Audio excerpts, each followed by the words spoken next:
The Valley of Fear by Sir Arthur Conan Doyle. Chapter 4 The Valley of Fear. When McMurdo awoke next morning, he had good reason to remember his initiation into the lodge. His head ached with the effect of the drink, and his arm, where he had been branded, was hot and swollen. Having his own peculiar source of income, he was irregular in his attendance at his work, so he had a late breakfast and remained at home for the morning writing a long letter to a friend.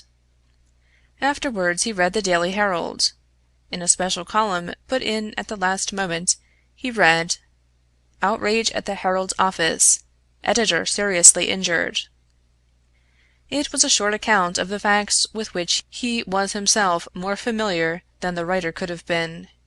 It ended with the statement, "The matter is now in the hands of the police, but it can hardly be hoped that their exertions will be attended by any better results than in the past. Some of the men were recognized, and there is hope that a conviction may be obtained. The source of the outrage was, it need hardly be said, that infamous society which has held this community in bondage for so long a period, and against which the Herald has taken so uncompromising a stand. Mr. Stenger's many friends will rejoice to hear that, though he has been cruelly and brutally beaten, and though he has sustained severe injuries about the head, there is no immediate danger to his life." Below it stated that a guard of police, armed with Winchester rifles, had been requisitioned for the defense of the office. McMurdo had laid down the paper, and was lighting his pipe with a hand which was shaky from the excesses of the previous evening, when there was a knock outside, and his landlady brought to him a note which had just been handed in by a lad. It was unsigned, and ran thus: "I should wish to speak to you, but would rather not do so in your house. You will find me beside the flagstaff upon Miller Hill. If you will come there now, I have something which it is important for you to hear, and for me to say." McMurdo read the note twice with the utmost surprise, for he could not imagine what it meant or who was the author of it. Had it been in a feminine hand he might have imagined that it was the beginning of one of those adventures which had been familiar enough in his past life. But it was the writing of a man, and of a well-educated one too. Finally, after some hesitation, he determined to see the matter through. Miller Hill is an ill-kept public park in the very center of the town. In summer it is a favorite resort of the people, but in winter it is desolate enough. From the top of it one has a view not only of the whole straggling grimy town, but of the winding valley beneath, with its scattered mines and factories blackening the snow on each side of it, and of the wooded and white-capped ranges flanking it. McMurdo strolled up the winding path hedged in with evergreens until he reached the deserted restaurant which forms the center of summer gaiety. Beside it was a bare flagstaff, and underneath it a man, his hat, drawn down and the collar of his overcoat turned up. When he turned his face, McMurdo saw that it was Brother Morris, he who had incurred the anger of the Bodymaster the night before. The lodge sign was given and exchanged as they met. "I wanted to have a word with you, Mr. McMurdo," said the older man, speaking with a hesitation which showed that he was on delicate ground. "It was kind of you to come." "Why did you not put your name to the note?" "One has to be cautious, mister. One never knows in times like these how a thing may come back to one. One never knows either who to trust or not to trust." "Surely one may trust brothers of the lodge." "No, no, not always!" cried Morris with vehemence. "Whatever we say, even what we think, seems to go back to that man McGinty." "Look here!" said McMurdo sternly. "It was only last night, as you know well, that I swore good faith to our Bodymaster. Would you be asking me to break my oath?" "If that is the view you take," said Morris sadly, "I can only say that I am sorry I gave you the trouble to come and meet me. Things have come to a bad pass when two free citizens cannot speak their thoughts to each other." McMurdo, who had been watching his companion very narrowly, relaxed somewhat in his bearing. "Sure, I spoke for myself only," said he. "I am a newcomer, as you know, and I am strange to it all. It is not for me to open my mouth, Mr. Morris, and if you think well to say anything to me, I am here to hear it." "And to take it back to Boss McGinty," said Morris bitterly. "Indeed! Then you do me injustice there," cried McMurdo. "For myself I am loyal to the lodge, and so I tell you straight, but I would be a poor creature if I were to repeat to any other what you might say to me in confidence. It will go no further than me, though I warn you that you may get neither help nor sympathy." "I have given up looking for either the one or the other," said Morris. "I may be putting my very life in your hands by what I say, but bad as you are, and it seemed to me last night that you were shaping to be as bad as the worst, still you are new to it, and your conscience cannot yet be as hardened as theirs. That was why I thought to speak with you." "Well, what have you to say?" "If you give me away, may a curse be on you." "Sure, I said I would not."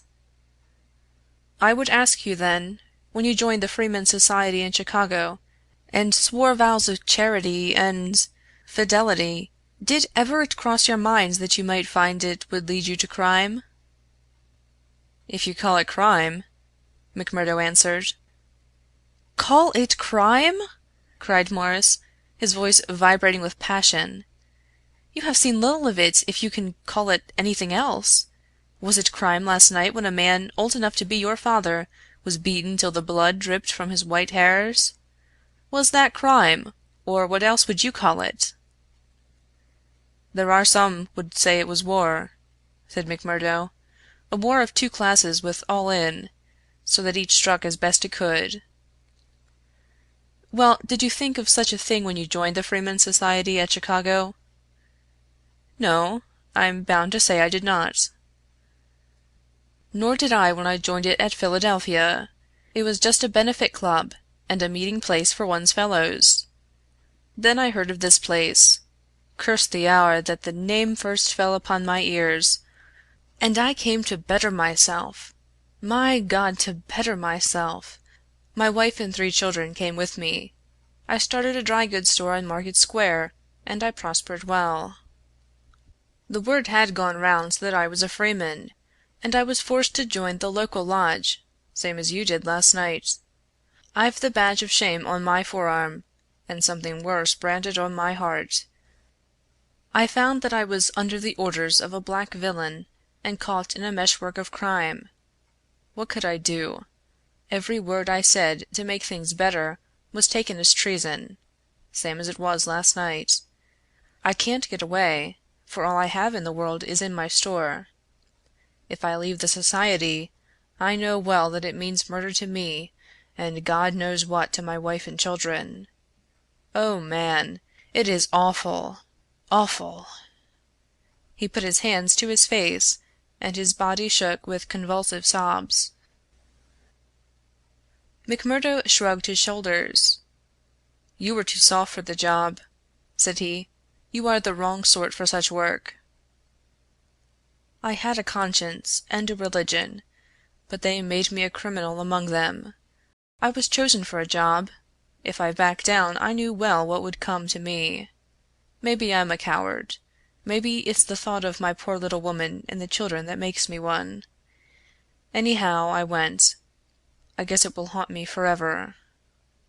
It was a lonely house, 20 miles from here, over the range yonder. I was told off for the door, same as you were last night. They could not trust me with the job. The others went in. When they came out their hands were crimson to the wrists. As we turned away a child was screaming out of the house behind us. It was a boy of 5 who had seen his father murdered. I nearly fainted with the horror of it, and yet I had to keep a bold and smiling face, for well I knew that if I did not, It would be out of my house that they would come next with their bloody hands, and it would be my little Fred that would be screaming for his father. But I was a criminal then, part sharer in a murder, lost forever in this world, and also in the next. I am a good Catholic, but the priest would have no word with me when he heard I was a scourer, and I am excommunicated from my faith. That's how it stands with me, and I see you going down the same road, and I ask you what the end is to be. Are you ready to be a cold-blooded murderer also, or can we do anything to stop it?" "What would you do?" asked McMurdo abruptly. "You would not inform?" "God forbid!" cried Morris. "Sure, the very thought would cost me my life." "That's well," said McMurdo.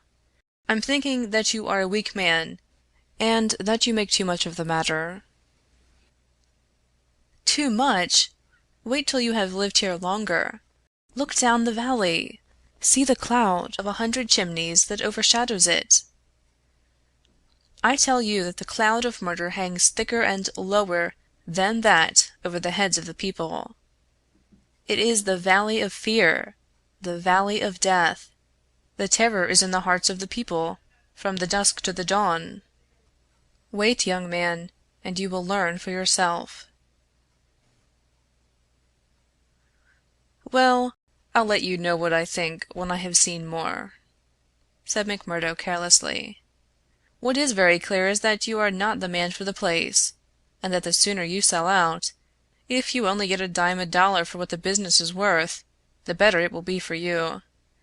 What you have said is safe with me, but, by gar, if I thought you were an informer—" "No, no!" cried Morris piteously. "Well, let it rest at that. I'll bear what you have said in mind, and maybe some day I'll come back to it. I expect you meant kindly by speaking to me like this. Now, I'll be getting home." "One word before you go," said Morris. "We may have been seen together. They may want to know what we have spoken about." "Ah, that's well thought of." "I offer you a clerkship in my store." "And I refuse it. That's our business. Well, so long, Brother Morris, and may you find things go better with you in the future." That same afternoon, as McMurdo sat smoking, lost in thought beside the stove of his sitting room, the door swung open, and its framework was filled with the huge figure of Boss McGinty.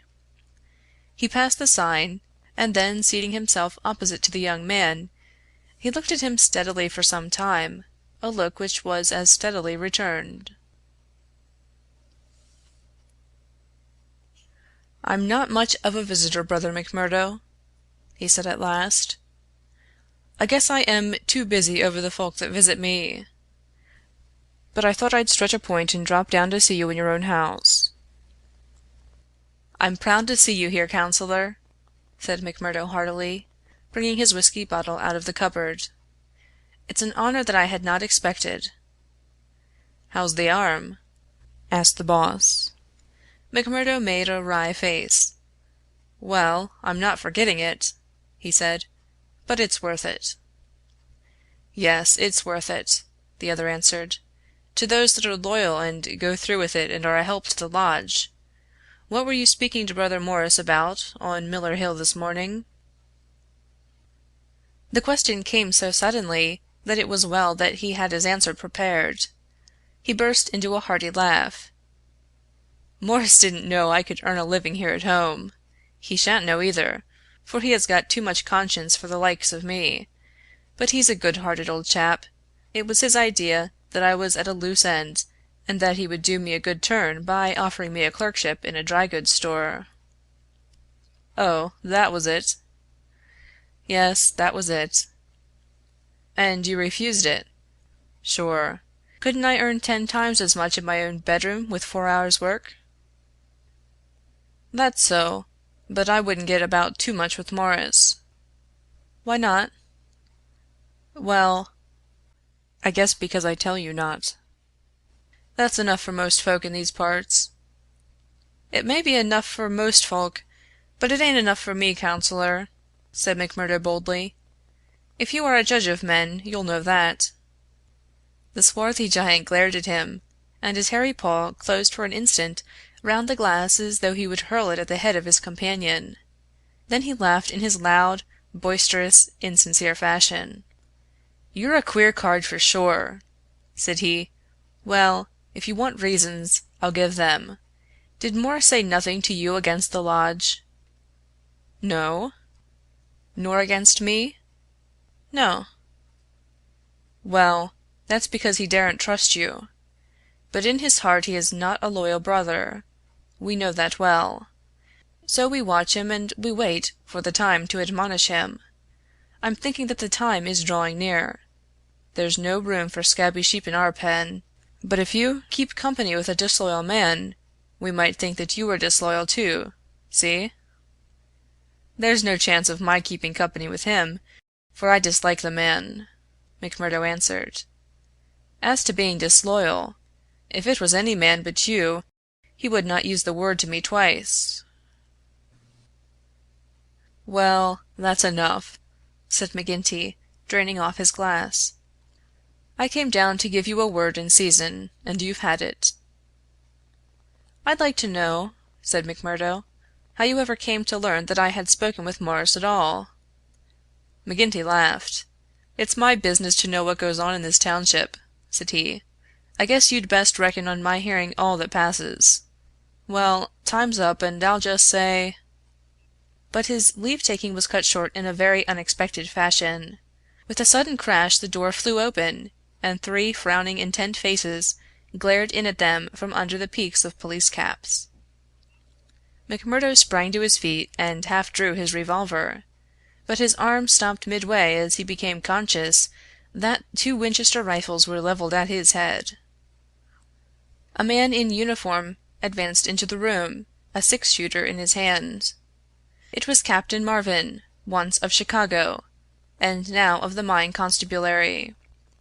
He shook his head with a half-smile at McMurdo. "I thought you'd be getting into trouble, Mr. Crooked McMurdo of Chicago," said he. "Can't keep out of it, can you? Take your hat and come along with us." "I guess you'll pay for this, Captain Marvin," said McGinty. "Who are you, I'd like to know, to break into a house in this fashion and molest honest, law-abiding men?" "You're standing out in this deal, Counselor McGinty," said the police captain. "We are not out after you, but after this man McMurdo. It is for you to help, not to hinder us in our duty." "He is a friend of mine, and I'll answer for his conduct," said the boss. "By all accounts, Mr. McGinty, you may have to answer for your own conduct some of these days," the captain answered. "This man McMurdo was a crook before ever he came here, and he's a crook still. Cover him, patrolman, while I disarm him." "There's my pistol," said McMurdo coolly. "Maybe, Captain Marvin, if you and I were alone and face to face you would not take me so easily." "Where's your warrant?" asked McGinty. "By gar, a man might as well live in Russia as in Vermissa while folk like you are running the police. It's a capitalist outrage, and you'll hear more of it, I reckon." "You do what you think is your duty the best way you can, Counselor. We'll look after ours." "What am I accused of?" asked McMurdo. "Of being concerned in the beating of old Editor Stanger at the Herald office. It wasn't your fault that it isn't a murder charge." "Well, if that's all you have against him," cried McGinty with a laugh, "you can save yourself a deal of trouble by dropping it right now. This man was with me in my saloon playing poker up to midnight, and I can bring a dozen people to prove it." "That's your affair, and I guess you can settle it in court tomorrow. Meanwhile, come on, McMurdo, and come quietly if you don't want a gun across your head. You stand wide, Mr. McGinty, for I warn you, I will stand no resistance when I am on duty." So determined was the appearance of the captain that both McMurdo and his boss were forced to accept the situation. the latter managed to have a few whispered words with the prisoner before they parted. "What about—" He jerked his thumb upward to signify the coining plant. "All right," whispered McMurdo, who had devised a safe hiding place under the floor. "I'll bid you good bye," said the boss, shaking hands. "I'll see Riley the lawyer and take the defense upon myself. Take my word for it that they won't be able to hold you." "I wouldn't bet on that. Guard the prisoner, you two, and shoot him if he tries any games. I'll search the house before I leave." He did so, but apparently found no trace of the concealed plant. When he had descended, he and his men escorted McMurdo to headquarters. Darkness had fallen, and a keen blizzard was blowing so that the streets were nearly deserted, but a few loiterers followed the group and, emboldened by invisibility, shouted imprecations at the prisoner. "Lynch the cursed scourer!" they cried. "Lynch him!" They laughed and jeered as he was pushed into the police station. After a short formal examination from the inspector in charge, he was put into the common cell. Here he found Baldwin and 3 other criminals of the night before, all arrested that afternoon and waiting their trial next morning. But even within this inner fortress of the law, the long arm of the freeman was able to extend. Late at night there came a jailer with a straw bundle for their bedding, out of which he extracted 2 bottles of whiskey, some glasses, and a pack of cards. They spent a hilarious night, without an anxious thought as to the ordeal of the morning. Nor had they cause, as the result was to show. The magistrate could not possibly on the evidence have held them for a higher court. On the one hand, the compositors and pressmen were forced to admit that the light was uncertain, and that they were themselves much perturbed, and that it was difficult for them to swear to the identity of the assailants, although they believed that the accused were among them. Cross-examined by the clever attorney who had been engaged by McGinty, they were even more nebulous in their evidence. The injured man had already deposed that he was so taken by surprise by the suddenness of the attack that he could state nothing beyond the fact that the first man who struck him wore a mustache. He added that he knew them to be scourers, since no one else in the community could possibly have any enmity to him, and he had long been threatened on account of his outspoken editorials. On the other hand, it was clearly shown by the united and unfaltering evidence of 6 citizens, including that high municipal officer, Councillor McGinty, that the men had been at a card party at the Union House until an hour very much later than the commission of the outrage. Needless to say that they were discharged with something very near to an apology from the bench for the inconvenience to which they had been put, together with an implied censure of Captain Marvin and the police for their officious zeal. The verdict was greeted with loud applause by a court in which McMurdo saw many familiar faces.